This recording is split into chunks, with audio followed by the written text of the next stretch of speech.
میں یہ کہتا ہوں رسول اللہ کی کامیابی ہے کہ آپ کی میت کے اوپر توحید بیان ہو رہی ہے، شان رسالت نہیں بیان ہو رہی، توحید بیان ہو رہی ہے، شان رسالت نہیں بیان ہو رہی، توحید بیان ہو رہی ہے۔ لا حول ولا قوت الا باللہ، اتنا بڑا جھوٹ۔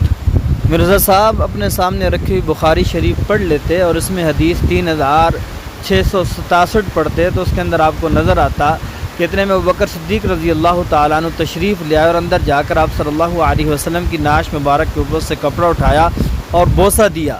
یہ عملاً شان رسالت کا اظہار ہے، اور فرمایا کہ میرے ماں باپ آپ پر فدا ہوں۔ یہ قولاً جو ہے شان رسالت کا اقرار ہے۔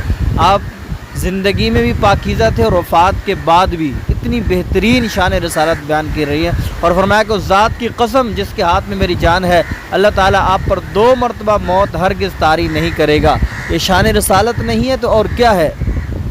لوگوں کا یہ حال ہے کہ آپ تو حضرت ابوبکر صدیق رضی اللہ تعالیٰ عنہ کا وہ خطبہ ہی نہیں بیان کر سکتے جو انہوں نے رسول اللہ کی میت کے اوپر دیا۔ جاؤ، میرا چیلنج ہے حافظ صاحب، اپنے ممبر سے صحیح بخاری میں کم از کم 4 جگہ جو حضرت ابوبکر کا خطبہ آیا ہے نا رسول اللہ کے جنازے کے اوپر، وہ بیان کر کے بتاؤ۔ جی مرزا صاحب، جس طرح آپ بیان کرتے ہیں تو میں سمجھتا ہوں اس طرح تو کوئی مسلمان بھی خطبہ صدیق اکبر رضی اللہ تعالیٰ عنہ بیان کرنے کے لیے تیار نہیں ہوگا۔